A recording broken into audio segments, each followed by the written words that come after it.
right, good morning, y'all. Today we are in Psalms 5.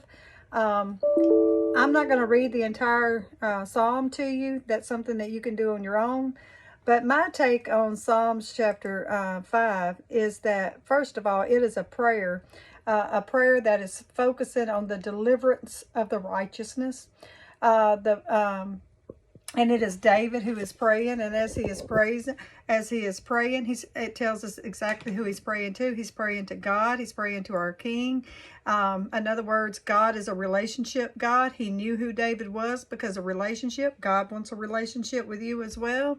God hears our prayers. So, a lot of times I think people think they're praying and they don't know if God is listening. God is listening. So you need to make sure that you understand that. He's praying in the morning time. And so one of the things you need to realize is that David was starting his day by praying, by having conversations with God. And I'm sure that that conversation that he would have with God would direct the rest of his day, because now he is seeking God's will. He is focused on heavenly things and not so much on the earthly things.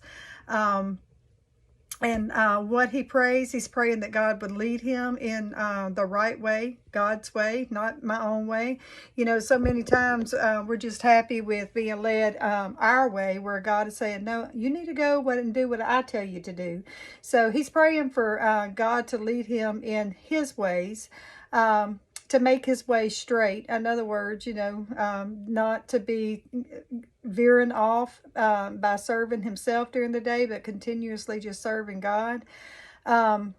He's asking God to hold his enemies accountable. Let them fall from their own schemes and devices, remove them from your presence, David says. So David came boldly to God about his enemies and asked him to handle it.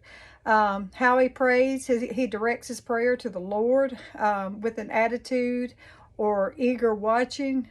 So he is praying and he is asking God to direct his way and to direct him. And so, and then of course, and we also know that in this psalm that God's got him. God is not going to let anything happen to David because he is watching after David. So this psalm is a really good psalm that you can study so that you can know just how awesome God is when you are living a life that is pleasing to him. So be sure and read that psalm. It's a really good one. All right, bye-bye.